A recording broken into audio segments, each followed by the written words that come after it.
Hey everybody, welcome to week 58 of the Ag Commodity Corner Plus podcast, and today is the 15th of May 2026. Mo, it was a big week. What's the topic for this week's podcast? Well, this week we have the nothing burger from the Trump Z meeting. What a disappointment and a frustration. Plus USDA crop report bullish, very bullish wheat. Okay, so here's your summary weekly quote chart. I highlighted yellow in a lot of these situations. Let me explain. So corn down 16. We've done some damage to corn because, I think the market was buying ahead of this Trump Z meeting. They were looking for some tangibles, some deliverables. They want instant gratification. There were rumors that China was going to buy some corn, and we never got it. Same thing with the beans. We could have broken above that 1250 and maybe headed higher, but no purchase agreements. We'll get into that.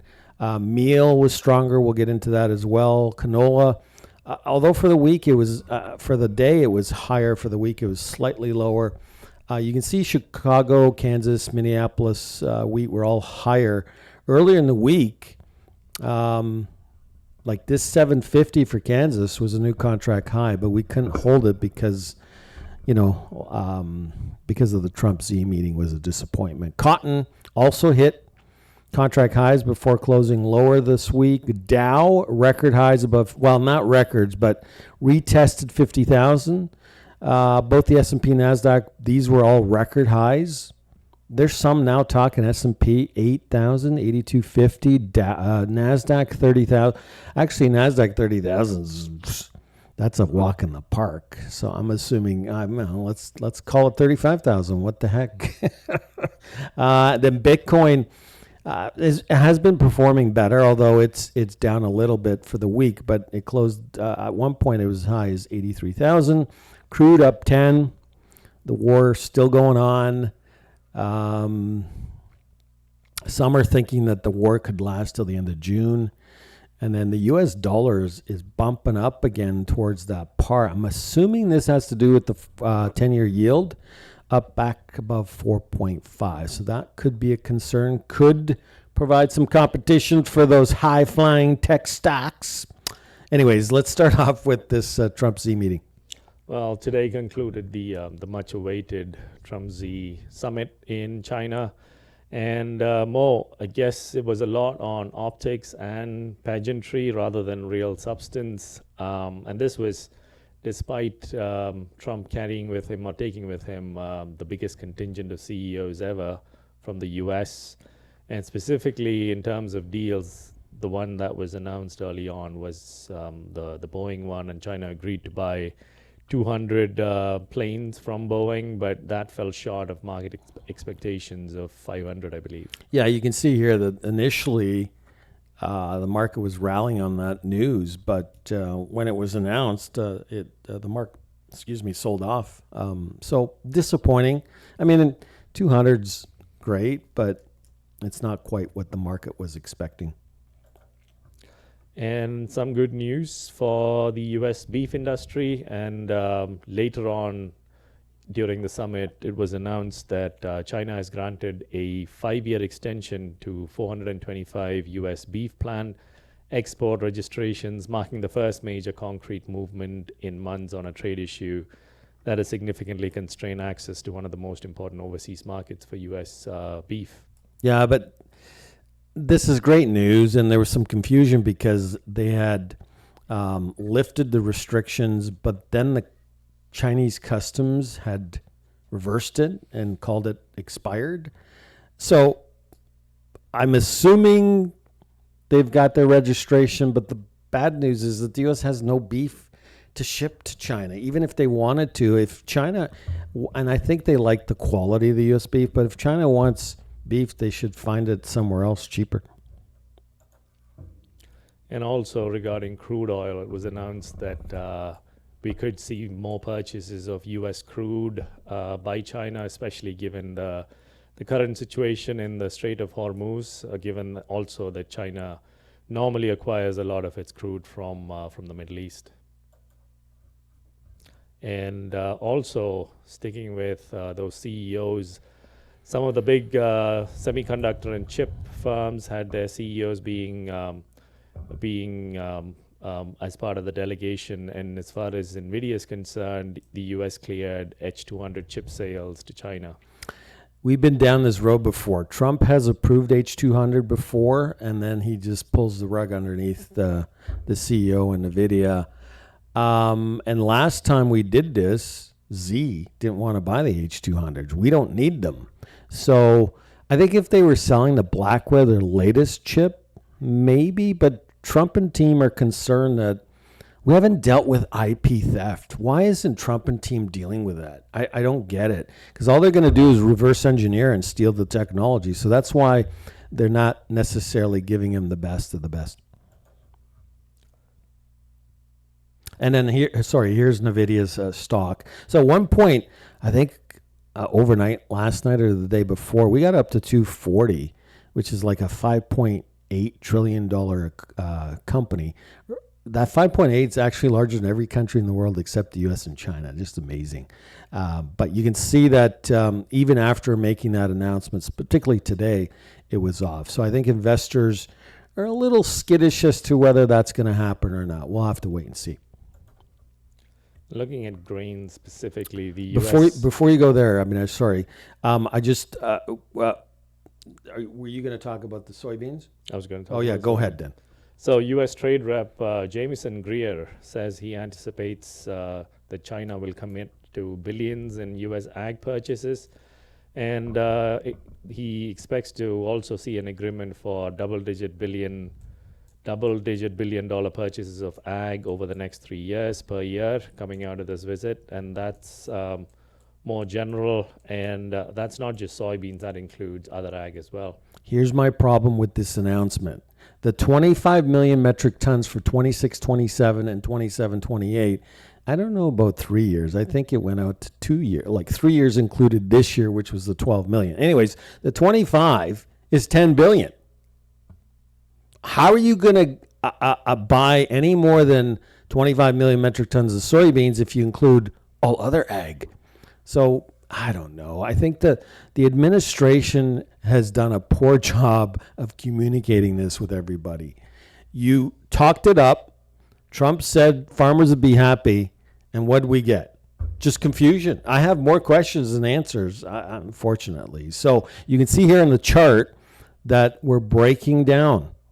We've talked about this bullish channel uptrend. You've done damage on this chart, not necessarily new crop. New crop's just testing that lower end. We need to hold going into Monday. And so let me say this, okay, before we go on to something else. I think the market's funds may have reacted to the Trump Z meeting in a wrong way. In other words, they've been selling the last couple of days. Could they be wrong? Maybe. They bought ahead looking for deliverables and wanted instant gratification. Iran and Taiwan are red lines, but a Chinese foreign minister said today, and before I move on to say, let me say this on China and Iran. Z said that the Iran war should have never started and it doesn't need to continue. There's no reason for it to continue. And then Z asked Trump about Taiwan.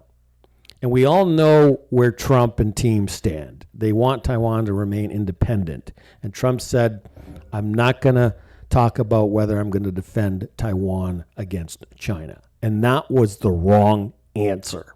So whether it's going to hurt this relationship, I don't know. But this Chinese foreign minister said today that China, U.S. agreed this could be some positive news to expand bilateral trade under a regional tariff reduction framework with details to follow, so we may need more time. So I'm not sure whether we bounce on Monday, but maybe this is positive news going forward. We'll see. The other big event for the week was the USDA May Crop Report, which is the new crop introduction or debut. As you guys can see there, corn for 26-27 new crop yields came in almost as expected at 183 bushels per acre. Ending stocks for the new crop at 1.957, which is higher than expected, but lower than the prior year. for soybeans as well. Yields came in as expected at 53 bushels per acre. For all the three main grains, ending stocks were lower than expected. Lower than last year, sorry. So the 1.97 on corn is very, well, I should say very bullish, but it's friendly because it's below 2 billion and production is 1 billion bushels lower than last year. So, and then soybeans at 310, that's also, whoops, got the wrong number. That's also, this pen I can't stand. Anyways, it's also tight. So there's no room for error. And both of these could turn into a very bullish market in the coming months, depending on what weather does. But so this number, particularly on beans, the 310, there's no room for error. Like if you bring in that 25 million metric ton, which the market is questioning, and you crush, all of a sudden you either have to buy acres, and we're running out of time to buy acres because futures are falling, or at some point, if you don't buy the acres, you'll need to ration demand with higher futures. Something has to give at some point. The big surprise and the big bullish point from the report release this week was the wheat story, specifically winter wheat. So the U.S. for 26-27 is expected to harvest the smallest wheat crop in 54 years, and as we've been talking about what weather has been doing to that HRW wheat in the U.S. And as far as the winter wheat crop is concerned, it would be the smallest since 1965. So this was very bullish, and we had a limit up day. Can't remember the last time we had limit up, but unfortunately, we couldn't follow through on that because of this less than desired outcome from the Trump C meeting. So, is it priced in? Have the funds priced in with Kansas City hitting 750? Maybe. We'll have to wait and see what happens next week. Maybe the crop progress report and the drought monitor next week will get them to come in and buy, but we'll see. The next 5 days, the central Midwest are expected to get some more rain, but HRW country remains dry. And so this is your Kansas City wheat chart, and you can see that we've talked about this bullish uptrend channel. We did some damage, but we really haven't done any damage. We just traded to the lower end of the channel. So we need to hold here into next week. If this breaks next week, then you could have seen the top and the party's over. We talked about the party being over last week in our podcast. And the party might just keep going, given the USDA crop progress report that we got this week, which again was friendly for HRW wheat. On the whole, as you guys can see there on the chart, this just considers the top 5 HRW wheat production states.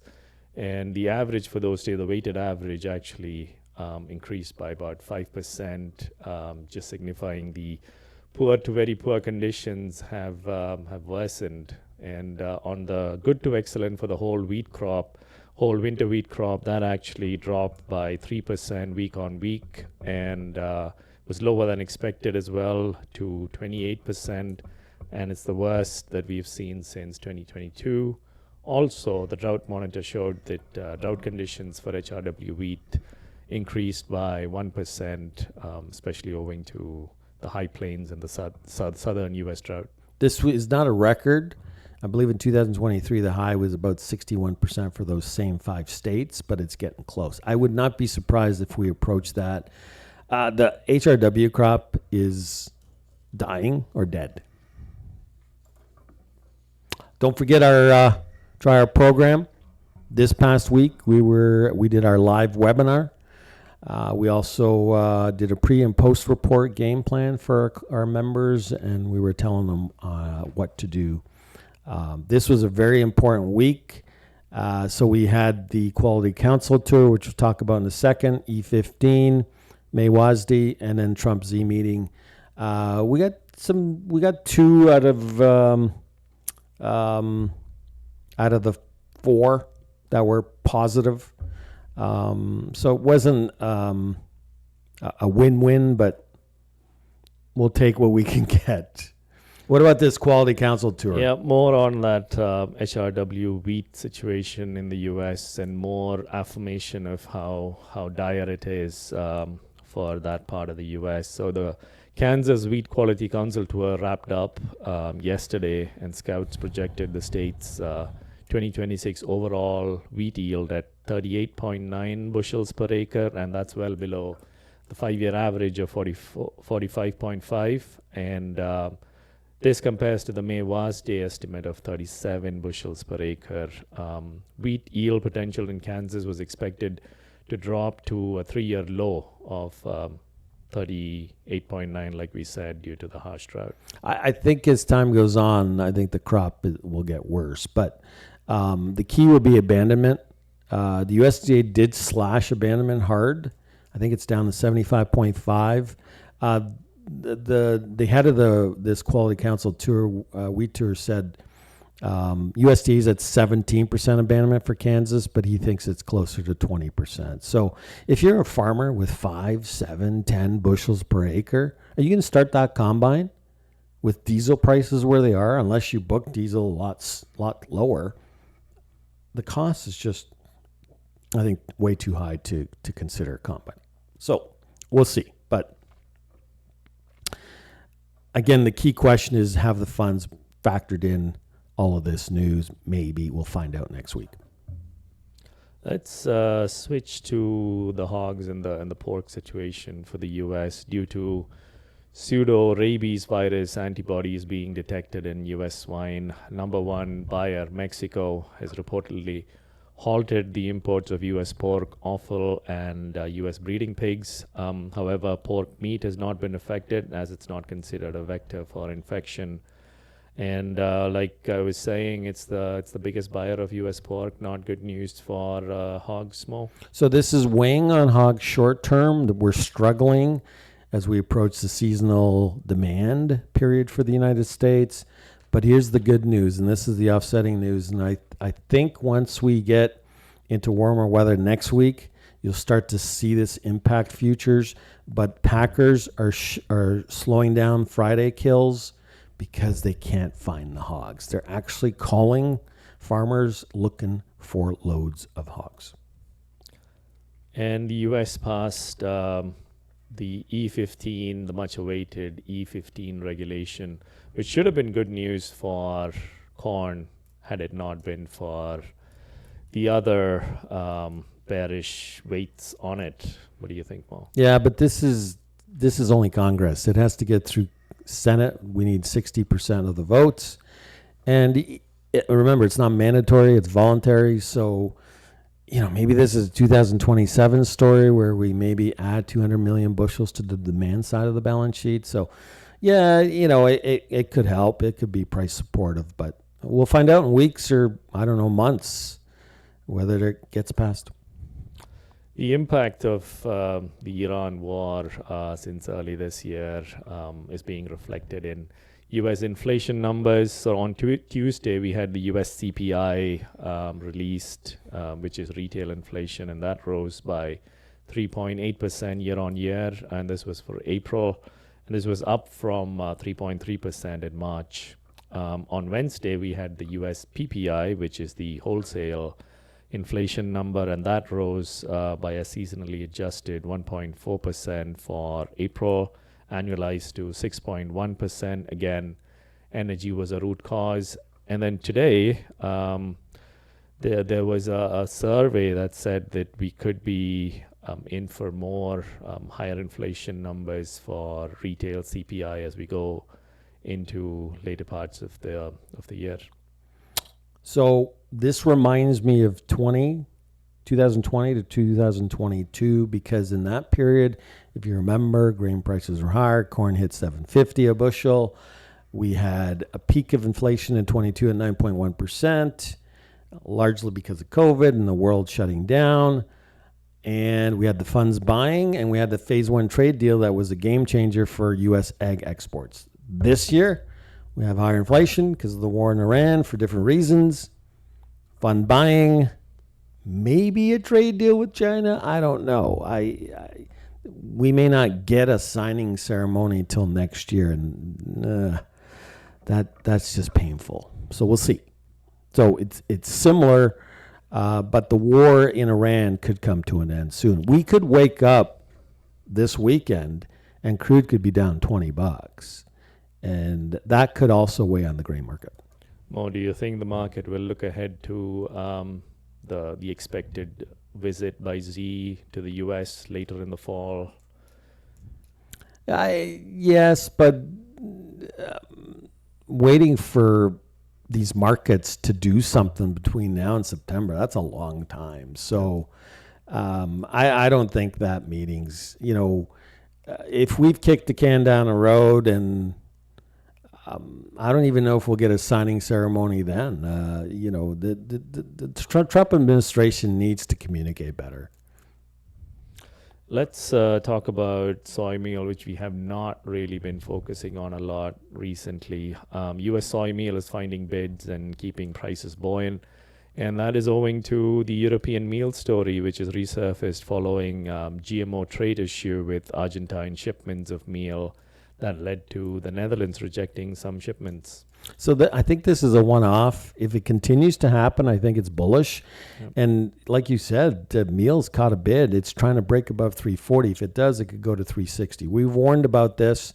Many thought that we'd be producing excess supplies of meal in the United States because crush, baby, crush, new RVOs, but we, for some reason, have found a market for all that meal. So this could turn to and become bullish if it continues to happen. So we'll see.